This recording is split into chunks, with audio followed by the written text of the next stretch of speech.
Кутмандуу күнүңүздөр менен кымбаттуу биздин каналдын көрүүчүлөрү. Рамазан айындагы туткан орозолорубуз кабыл болсун деген жакшы ниеттер менен бүгүнкү тарбиялык маанидеги аңгемебизди баштайбыз. Андыктан алдыңкы мүнөттөрдө биз менен чогуу болуңуздар.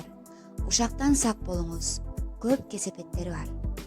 Жашы өтүп калган киши кошуна жигитти уру деп ушак тарката берет экен.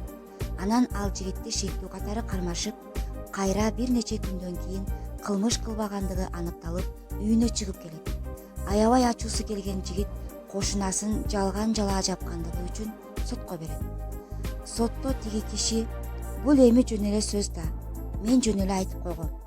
Эч кимге жамандык кылайын деген оюм жок деп актанат. Сот ал аксакал кишиге сиз азыр отуруп бул жигит жөнүндө эмне айтып жүргөнүңүздүн баарын кагазга жазып, машинада баратканда майдалап, жыртып, терезеден ыргытып жибериңиз.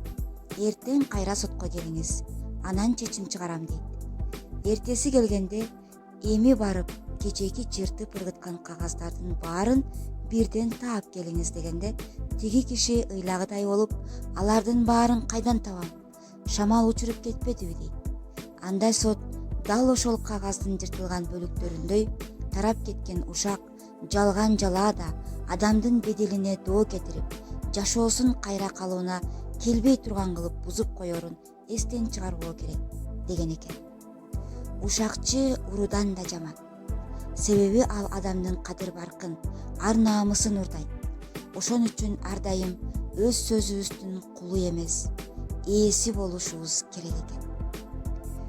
Маалымат интернет блогтан алынды. Кайрадан көрүшкөнчө аман болуңуздар.